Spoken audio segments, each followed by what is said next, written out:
UP के सोनभद्र जिले में कोरोना वायरस महामारी को रोकने हेतु जिलाधिकारी के निर्देश पर अल्ट्राटेक सीमेंट वर्क्स डाला इकाई द्वारा राष्ट्रीय ग्रामीण आजीविका मिशन एवं स्वयं सहायता समूह की महिलाओं द्वारा सिलाई शिक्षा प्रशिक्षण संस्थान के सहयोग से 3 प्लाई मास्क तैयार करने की प्रक्रिया शुरू कर दी है, जिसमें अल्ट्राटेक डाला सीमेंट वर्क्स के unit head Rahul Sehgal, HR head Ramesh Ojha, सुरक्षा head Suresh Sharma, CSR head Ramesh Chand Pandey, Anoop Pandey, अन्य संबंधित अधिकारीगण उपस्थित होकर समूह की महिलाओं से सिलाई ट्रेनिंग सेंटर पर लगभग 10,000 3 प्लाई मास्क बनाकर जिला प्रशासन को सौंपने की तैयारी में लगी हुई हैं, जिसको लेकर अल्ट्राटेक सीमेंट कंपनी द्वारा समूह की महिलाओं को नोज मास्क बनाने के लिए कपड़े, धागा, सुई, अन्य जरूरी सामान उपलब्ध कराकर कोरोना वायरस से निपटने के लिए कंपनी द्वारा इस संकट की घड़ी में जिला प्रशासन को जरूरी सामान मुहैया कराकर जिला प्रशासन की मदद में जोर शोर से लगा हुआ है। देखिए सोनभद्र से अशोक चौबे की ये रिपोर्ट। क्या नाम है आपका? जी, मैं रमेश चंद्र पांडे, यहाँ पे मैं सीएसआर देखता हूँ, अल्ट्राटेक सीमेंट लिमिटेड जो डाला यूनिट है जी जी उसमें मैं सीएसआर देख रहा हूँ। और ये जो हम जिस स्थान पे खड़े हैं उसका नाम है राष्ट्रीय राजकीय आजीविका प्रसंस्करण केंद्र, जो कि हम लोग एनआरएलएम के माध्यम से इनके साथ में ज्वाइंट वेंचर ये हमने पिछले फरवरी माह में 21 तारीख को हमने शुरू किया था, 19 तारीख को, बल्कि 19 तारीख को शुरू किया था। लेकिन लॉकडाउन के चलते इसे हमें बंद करना पड़ा था, क्योंकि आदेश था कि भाई यहाँ पे है ना हमें वो सब मेंटेन करना, फॉलो करना जो गाइडलाइन है। जी जी। लेकिन अभी हमें पता चला, जब हम जिला प्रशासन से हमारी मीटिंग हुई थी, कुछ वार्तालाप हुआ था, तो उस टाइम हमसे ये कहा गया था कि अभी आने वाले दिनों में हमें नोज मास्क की ज्यादा से ज्यादा आवश्यकता पड़ेगी, क्योंकि इसका बहुत ज्यादा यहाँ पे शॉर्टेज है। तो उसमें हमें जिला प्रशासन का भी सहयोग मिला और उनसे हमने आग्रह किया कि जो हमारा सिलाई केंद्र जो है ये जो बंद पड़ा हुआ है, अगर हमें अनुमति दी जाए तो हम लोग अधिक से अधिक नोज मास्क बनाना चाहते हैं। तो हमारा टारगेट है कि हम लोग कम से कम 10,000 नोज मास्क बना करके जिला प्रशासन को सहयोग के रूप में हम लोग देना चाहते हैं। और इसके लिए हमें जिला प्रशासन ने हमें परमिशन भी दे दिया है कि ठीक है, आप लोग सोशल डिस्टेंसिंग और आपका जो सैनिटाइजेशन और हाइजीन को देखते हुए आप इस आपके जो एनआरएलएम और ये जो आपका केंद्र है अपना स्किल डेवलपमेंट सेंटर, उसका आप पुनः शुरुआत कर सकते हैं। और आज से हमने इसकी शुरुआत की है और मैं धन्यवाद देना चाहूंगा जिला प्रशासन को और हमारे इकाई प्रमुख जो हैं अल्ट्राटेक के राहुल सहगल सर, हमारे जो फंक्शनल हेड एचआर के हैं रमेश ओझा सर, इन सब ने भी प्रोत्साहन यानी हमको दिया, जिसके चलते आज हमने कपड़ा खरीद करके यहाँ पर जो समूह की महिलाएं उनको यहाँ पे बुलाया और आज से हम लोग ये नोज मास्क बनाने की शुरुआत करने जा रहे हैं। हमें जैसे कि हम देख रहे हैं यहाँ पे डाला मार्केट में सैनिटाइजेशन भी यानी बहुत ज्यादा जरूरी है। तो हम लोग करीब पिछले 3-4 दिनों से सैनिटाइजेशन हर गली मोहल्ले में उसमें हम लोग जगह जगह सैनिटाइजेशन और फॉगिंग भी करवा रहे हैं। अगर आप देख रहे होंगे शाम के समय हम लोग जगह जगह सैनिटाइजेशन और फॉगिंग वाला भी काम चल रहा है हमारा। अगली खबर बिहार के औरंगाबाद जिला से है, जहां एसपी दीपक बर्नवाल ने गरीबों को राशन वितरण किए हैं। जी हां, बिहार के औरंगाबाद के देव प्रखंड के नक्सल प्रभावित क्षेत्र के कई गांव में औरंगाबाद एसपी दीपक बर्नवाल ने गरीबों के बीच राशन वितरण किए और कोरोना वायरस के प्रकोप से बचने के लिए गरीबों को सोशल डिस्टेंस और मास्क पहनने के लिए जागरूक किए और अपने अपने घरों में रहने के लिए लोगों को सलाह दिए। उनके परिवार के बारे में जानकारी ली, गरीबी को देखते हुए कम बच्चे पैदा करने के लिए भी सलाह दी और बच्चों को शिक्षा का महत्व भी बताए। देखे डिबरा से अफजल आलम की रिपोर्ट।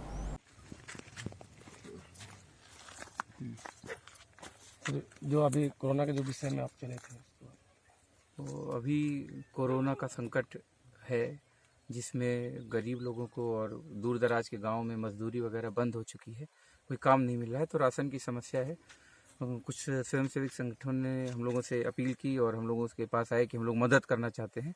तो ये दूर दराज का इलाका है, यहाँ पर नक्सल गतिविधियाँ रहती हैं, तो हम लोग उनके साथ यहाँ पर आए और राशन का वितरण किया। झरना महुआरी गाँव में, ये गांव तो दूरस्थ गांव है हम लोगों का, बहुत टाउन से सबसे दूर गांव है और बिल्कुल पहाड़ के तलहटी में है।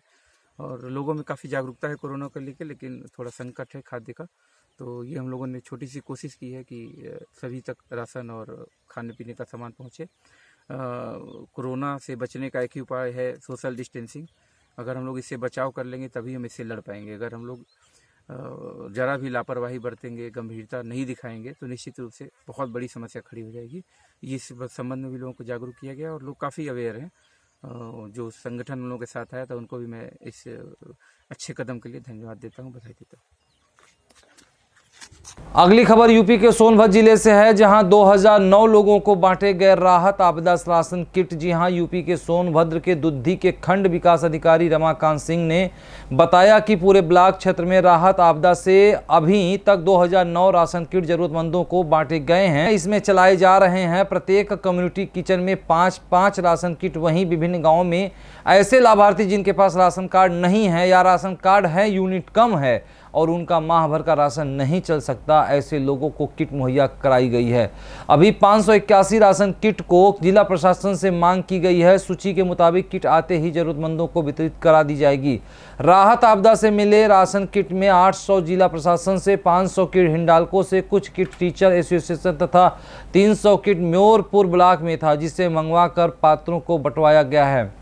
प्रत्येक राशन किट में 5 किलो आटा, 5 किलो चावल, 1 किलोग्राम नमक, 1 किलोग्राम दाल, 2 किलोग्राम आलू, आधा किलोग्राम सरसों के तेल, 50 ग्राम हल्दी, 50 ग्राम गरम मसाला मौजूद हैं। देखें दुद्धी से नीतीश कुमार की ये रिपोर्ट।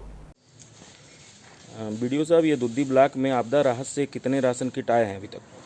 आपदा राहत से तो 800 किट रॉबर्ट्सगंज से आया है जी, और कुल मिलाकर के हम लोग जो है यहाँ पर 2009 राहत किट विभिन्न गांवों में बांटे हैं। तो जैसे कि 800 कुछ आया, तो उसके अलावा वाले किट कहाँ से आए?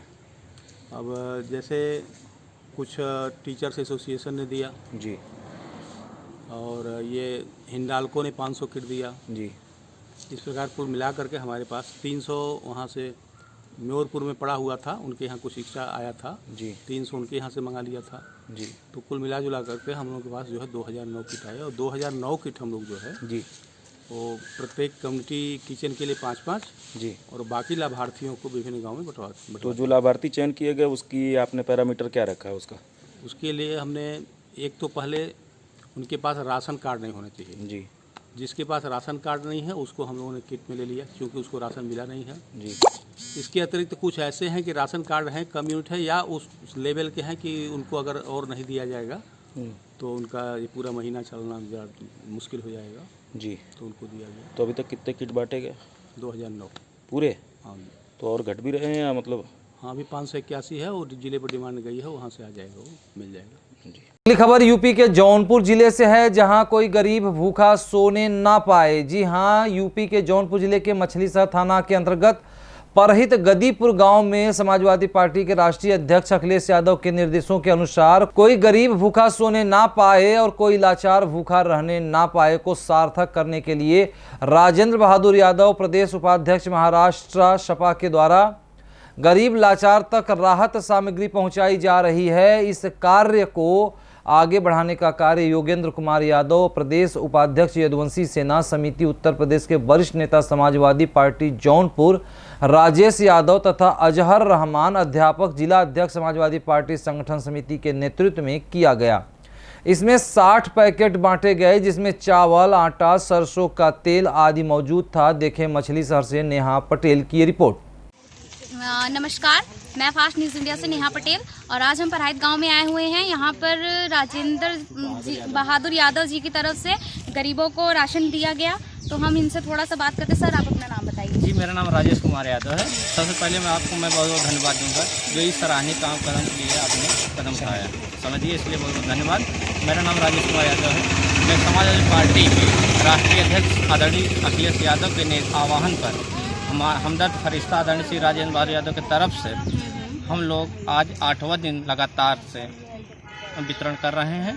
और जहां तक लॉकडाउन की वजह से जब तक लॉकडाउन रहेगा तब तक हम लोग का कार्यरत चल रहेगा। सर, राशन में क्या क्या है? हमारे राशन में चावल है, आटा है, तेल, मसाला, दाल, नमक, यही सब है। अच्छा सर, आज आप परहित में पहली बार आए हैं? जी, परहित में हम लोग आते जाते तो हमेशा हैं, लेकिन आज हम लोग जिनके जरिए से आए हैं, क्या नाम, अजहर रहमान जी के नेतृत्व में हम लोग यहाँ तक पहुँचे हैं। यही। अच्छा सर, आप लोग सैनिटाइजर या मास्क आप ये भी तो दे सकते हैं? जी, सैनिटाइजर, मास्क इस समय इतने महामारी कोरोना जैसे महामारी की वजह से उपलब्ध नहीं मिल रहा है, नहीं तो हम लोग उसके भी लिए तैयार हैं। चलिए सर, आपने बहुत ही गरीबों को बहुत ही अच्छे से काम मतलब खाना पीना खिलाया, आपके लिए बहुत बहुत शुभकामनाएं। जी जी, बहुत बहुत धन्यवाद। चलिए सर, आप अपना नाम बताइए। मेरा नाम योगेंद्र कुमार यादव है। और सर ये बताइए, आपने जो राशन वितरण करवाए कितने पैकेट थे? ये पैकेट कम से कम आज 200 पैकेट थे और हमने जो है कि राष्ट्रीय अध्यक्ष जी के आह्वान पर हमने समझ लिए तारापुर ग्राम सभा और बहादुरपुर और ये जो है कि रामपुर, वारी और जो है सहिजतपुर और इसके बाद पराहित आपके यहाँ लास्ट में इस समय हम लोग उपस्थित अच्छा सर, ये बताइए, आपने जैसे पहली बार आज वितरित किया है या फिर आप बहुत दिन से कर रहे हैं? नहीं सर, ये आज मैम आज 7वां दिन है और लगातार हम लोग राष्ट्रीय जो है कि अध्यक्ष जी के आह्वान पे हम लोग लगातार गरीबों में कोई भूखा सोने न पाए और कोई भूखा मरने न पाए, हम लोग इस तरह से राशन खाद्यान्न बांटने का काम कर रहे हैं। 7 दिन हो गया आज 7 दिन। इस बुलेटिन में वक्त हो चला है एक छोटे से ब्रेक का, कहीं मत जाइएगा, ब्रेक के बाद जल्द हाजिर होते हैं। डायमंड इंटरनेशनल पब्लिक स्कूल पट्टा affiliated CBSE board admission open for class LKG to 10th village and post पट्टा तहसील भोरांज डिस्ट्रिक्ट हमीरपुर हिमाचल प्रदेश। ब्रेक के बाद आप सभी का पुनः फास्ट न्यूज इंडिया में स्वागत है और खबर की शुरुआत करते हैं यूपी के प्रयागराज जिले से, जहां कोरोना हारेगा देश जीतेगा। जी हां, यूपी के प्रयागराज के जिले के मवैमा सामुदायिक स्वास्थ्य केंद्र, जहां पर समस्त डॉक्टर अपनी टीम के साथ लोगों का इलाज और देखभाल कर रहे हैं और डॉक्टर वैभव त्रिपाठी, डॉक्टर बलजोर पाल आदि समस्त डॉक्टर का कहना है कि कोरोना हारेगा और भारत देश जीतेगा। जैसा कि डॉक्टरों के मुताबिक जांच करने पर बताया जाता है कि मवैमा क्षेत्र के अंदर अभी तक कोई भी व्यक्ति कोरोना पॉजिटिव नहीं पाया गया है। मवैमा से देखें राकेश कुमार की ये रिपोर्ट। जहाँ पर ये कोरोना जो आज देश हमारा कोरोना महामारी से जूझ रहा है, आज हम इस स्वास्थ्य केंद्र में छोटे भाई को लेके आए हैं। डॉक्टर साहब ने तुरंत इलाज किया। यहाँ पर कोरोना से लड़ने के लिए मशीन रखी हुई है जिसे तुरंत इलाज किया जाता है और एकदम साफ साफ बता दिया जाता है। तो मैं डॉक्टर साहब से जानना चाहता हूँ कि कोरोना से बचने के लिए लोगों को क्या क्या करना चाहिए। आप हमें एक छोटा सा संदेश दे दीजिए इस माध्यम से बात। देखिए, कोरोना जो है ना एक प्रकार का वायरल इन्फेक्शन है, जैसे फ्लू होता है, इन्फ्लुएंजा होता है, स्वाइन फ्लू आया था 2003 में, अगर आपको याद हो ना तो चाइना में एक सार्स इन्फेक्शन आया। सार्स कोरोना ही था, कोरोना का टाइप 3 था और आज जो है ये कोरोना का टाइप 19 जिसको कहते हैं कोविड-19। तो कोरोना की अभी फिलहाल तो कोई वैक्सीन या कोई टीका या कोई दवा नहीं है, तो केवल प्रिकॉशनरी मेजर्स ले सकते हैं कि बचा कैसे जाए।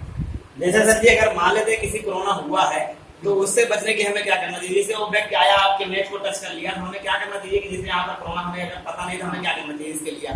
तो जैसे कि भारत सरकार ने अपनी गाइडलाइंस में प्रॉपर सारे विचार माध्यमों से वो बता रहे हैं कि सबसे पहले सोशल डिस्टेंसिंग को फॉलो करिए। मतलब अगर किसी से भी बात कर रहे हैं ना तो एटलीस्ट 1 मीटर की कम से कम दूरी बनाए रखें। दूसरी चीज है, आप मास्क का यूज करिए। फेस मास्क अगर आपके पास नहीं है तो आपके घर में गमछे हैं, साड़ी का पल्लू है, रुमाल है, कम से कम उसी यूज करिए। तीसरी चीज है, अगर आपको या आपके परिचितों में से किसी को भी बुखार है, खांसी आ रही है, गले में खराश है, सांस में कोई दिक्कत है या फिर अचानक से कोई चीजें महसूस होना बंद हो जाए या किसी चीज का स्मेल आना बंद हो जाए।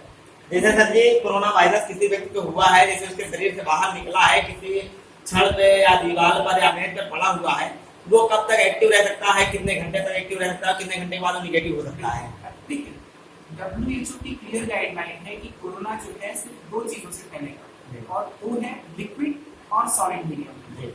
एयर मीडियम से कोरोना नहीं फैलता। मतलब क्या हुआ इसका कि अगर हम आपसे बात कर रहे हैं ना तो ऐसे एयर से नहीं फैलेगा जब तक हम आप पे थूके ना या स्नीज ना करें, ठीक है ना? जैसे आपको कोरोना है और आपने इस मेज को छुआ तो एटलीस्ट कम से कम अगले 8 से 12 घंटे तक वो कोरोना का वायरस इस मेज पर पड़ा रहेगा। और कोई भी ससेप्टेबल इंसान, मतलब जो कोरोना के रिस्क जोन में आता है, और रिस्क जोन में कौन आता है? जिसकी उम्र 60 के ऊपर है, जिसको शुगर का पेशेंट है, बीपी का पेशेंट है, हार्ट की कोई शिकायत है, किडनी की कोई प्रॉब्लम है, लीवर फेलियर है या एल्कोहल लेता है, या फिर कोई भी ऐसा आदमी जिसको अभी सांस की कोई दिक्कत है, वो सारे लोग अगर उस चीजों को छूते हैं अगले 8 से 12 घंटे के बीच तो उनको कोरोना होने के पूरे चांसेस हैं। जी धन्यवाद, बहुत बहुत धन्यवाद आपको। इस बुलेटिन में खबरें बस यहीं तक। जल्द हाजिर होंगे कुछ खास खबरों संग। तब तक बने रहें फास्ट न्यूज इंडिया पे। कहीं मत जाइएगा, क्योंकि यहाँ होती है हर खबर पर नजर। चैनल को यदि फेसबुक, यूट्यूब, ट्विटर, इंस्टाग्राम यानी किसी सोशल साइट पर देख रहे हैं तो सब्सक्राइब, लाइक, कमेंट, शेयर करना ना भूलें। यदि आपके आसपास किसी प्रकार की कोई घटना, दुर्घटना हो या कार्यक्रम हो तो तुरंत हमारे क्षेत्रीय प्रतिनिधि से संपर्क करें। हम आपकी आवाज़ बनाएंगे बुलंद आवाज़। नमस्कार।